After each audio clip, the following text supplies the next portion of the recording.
Hi, Joe Youngblood here with PIAA Sitting to my left is, I'm Bill Rudick. and we're just going to give you in our expanding coverage of the Southeast Regional. We're just going to give you a quick rundown of the finals, who's in it, who we pick, and why. And just as a little teaser for the broadcast, we're going to do in a little bit.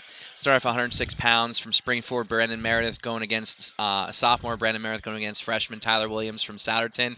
Bill, I got Brandon Meredith winning. He's had a great tournament so far, and I'm just going on a guy that's got a little bit more experience at this high school level.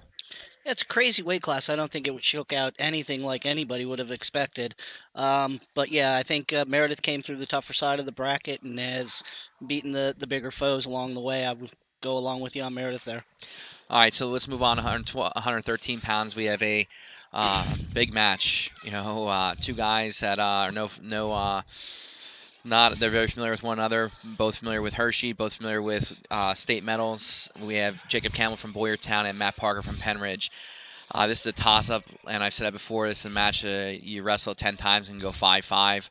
I think I'm gonna, have my Pac-10 biased, and I'm gonna go Jacob Campbell on this one. I think, he's all season he's proven that he's wrestling at a high level, and when he's needed the most, it's been there for him. Campbell's a lot of fun to watch, but I think I actually am going to go with Parker in a close one. Okay, so maybe we'll keep track at home who wins here, and maybe Bill and I have to have the winner will get something. Well, anyway, let's go 120 pounds. It's Matt Marino. He's a junior from Garnet Valley, and Hunter Mitch, senior from Springford. Hunter Mitch wrestling out of his mind, beat Marino last week, but my prediction earlier in the week was Marino to come through this weight class and be the Southeast Regional champ. I'm sticking to that. Yeah, Marino's hit a lot of tough guys along the way, coming out of the all the way through the pigtail round, hitting Brett Callender right off the bat. He's come through the ringer to reach the final, and I think he reverses the loss of last week. All right, let's go to 126 pounds.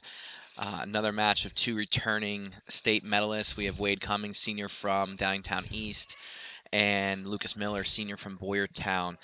Uh, you know, with Wade moving down from 32 to 26, I thought he was going to have contend for a regional title at 32, based upon the win over Trampe earlier in the season. At 26, I don't see Lucas Miller stopping him. I see this being one that he gets in hand and is in control from start to finish. Agreed. Cummings is a man on a mission. I don't think he's stopped by Miller. All right, ingredients there. Let's go to 132 pounds. Rematch of last week's District East final. Zach Trampe, junior from Council Rock South, and Ryan Vulak, a freshman from North Penn. First match was won by Trampe 12-5 in a match that some say wasn't that close. I can't go against Trampe. We talk about man on a mission, and very focused young man. And I don't see this match being close again. If anybody breathed a sigh of relief when Cummings dropped down, it has to be Trampe. Trampe's just beating everybody, apparently, but Cummings, and I think he continues along the way and knocks out Vulak, who's obviously got a heck of a future. Yeah, it's gonna be exciting to see what he does do this year. It's just he's not gonna. I don't think he's gonna have much success against Trampe today. So moving on to 138 pounds, and as you'll see, they uh, you know blind draw of the finals. 138 will be the finale match. It was told to us it was random. Bill, I don't know if I believe it, but I think I'm a little skeptical. but 138 pounds, we have junior Riley Palmer and junior Colin Cronin. Cronin undefeated, Palmer with one loss. Again, I've said it many times this postseason, throughout the season. Palmer is another man on a mission. He's got a unfinished business from last season. The whole ordeal not making weight at the conference tournament, and then you have Colin Cronin. All he's done is beat everyone and step on the mat with him. I think this match will be closer than expected, and we talked a little bit off camera. I'm going Palmer. I just think he's been in a little bit more, a few more wars than Cronin has up to this point. I agree that I don't think Upper Darby wrestles quite the schedule that Palmer's got, but by the same token, I think it's almost everyone is calling it almost a foregone conclusion that it's Palmer. I'm going to go with Colin Cronin in the upset. I wouldn't even call it an upset if he does win it. That's another one you can flip a coin. The two contrasting styles, two contrasting body types. It has the makings for a good match. It's a good choice for a finale if it was actually a choice. All right, 145 pounds. This was the final I picked last week at the district tournament at District West. Bryce Reddington versus Bryant Wise.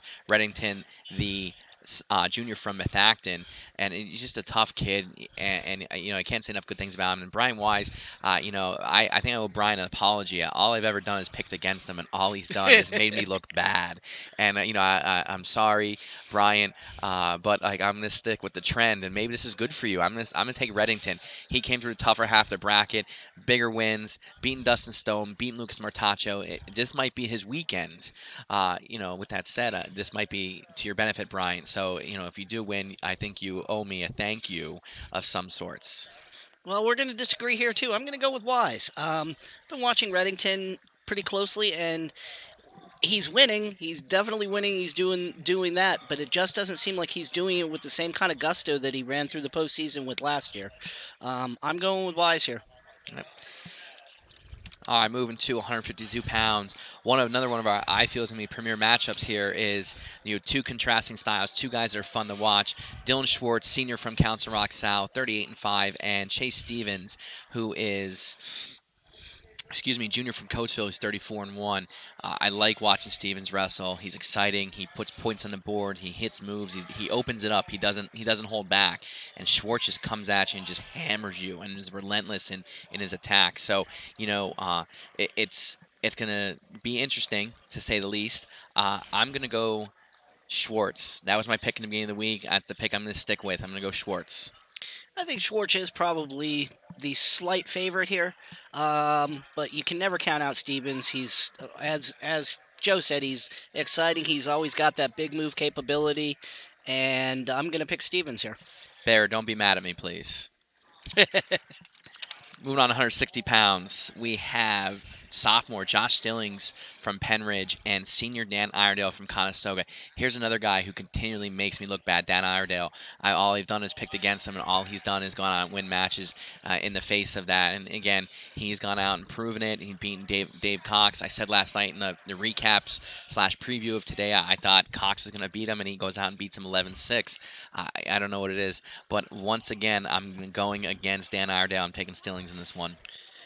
I had to be impressed by Iredale's win over Cox in the semis. I would not have called that in any case. I picked Cox and Stillings as the final, and Iredale proved me wrong there.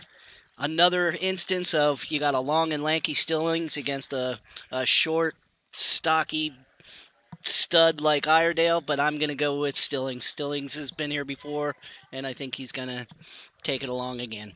All right, 170 pounds. We have Josh Shalinsky from Council Rock North and Steve Rice from Springford. Two seniors. Springford second representative in the finals. Rice was my pick earlier in the week. I said it several times now. Since he had the loss to Elijah Jones in their dual meet earlier in the season, he has come alive and wrestled like may have not seen him wrestle before, and he just changed the level. I'm going Rice here. I'm sticking with Rice. I think I'm going to go with the North wrestler Shalinsky. He's impressed me so far through this tournament and over the course of the season. All right, let's move on to 182 pounds. Two guys that are very familiar with one another. Seniors, both seniors. Number one seed Kyle Gentili from Penridge and Greg Harvey from Boyertown. I'm going to go with my pick earlier in the week. Stick with it. I'm going Gentili. Harvey, this is the one guy that stands in Harvey's way all the time, and he has trouble beating. Thanks, John Cooley, for walking through the camera shot there in the back. Appreciate it. I got to go with Gentili as well. He's proven time and time again that he's got what it takes to move forward and deep into a postseason. Yep, and Greg's gonna be there in the end Greg too. will be there in the end as well. Just there. You got to go with Gentili here. If I'm gonna make a bold prediction, it's gonna be a 1-point match, and Gentili's gonna win. So typically how their matches go. All right, moving on to 195 pounds. We have Joe Doyle, junior from Council Rock South, and Brian Kennerly, a junior from Upper Darby, excuse me. Again, these two have wrestled before, with Doyle coming out on top. I'm going to go Doyle. He's, from start to finish base this season, has been one of the top guys in District 1. And, He's proven he beat the returning regional champ in the semifinals 3-0. He beat him earlier in the year 1-0. And Kennerly came through the easier half of the bracket, to say the least. Agreed. Doyle's the clear favorite here, and I just think he's going to be too much for Kennerly. Yep. So let's move on. 220 pounds. We're not going to dwell on it, but it is missing. One of the fan favorites here in District One of All State, Jordan Wood. Out with that season-ending injury, but nothing taken away from the guys that are there. We have Gavin Karoff from Quakertown, a senior, and Cade Lamar. Or Lamar, I'm sorry, a junior from Conestoga. Again, two contrasting body styles. Karoff more compact, and more built than Lemaire. Lemaire's more of a longer, leaner 220-pounder. I'm going to go Karoff just because he's been here before. He has the experience. Lemaire's kind of new on the scene, but again, he's all he's done is surprise people this tournament. So I wouldn't be surprised if he wins, but I'm going Karoff.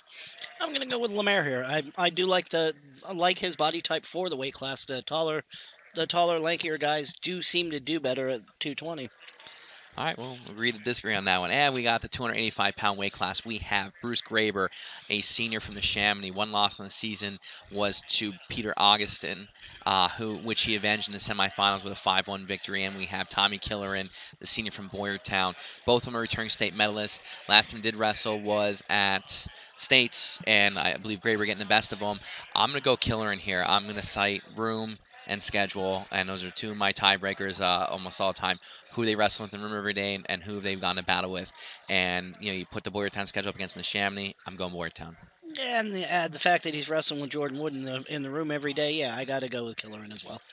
All right, so folks, there you have it. Those are our picks. Again, enjoy the final. Hope you tune in. From PAWrestling.com, this is Joe Youngblood and Bill Rudick.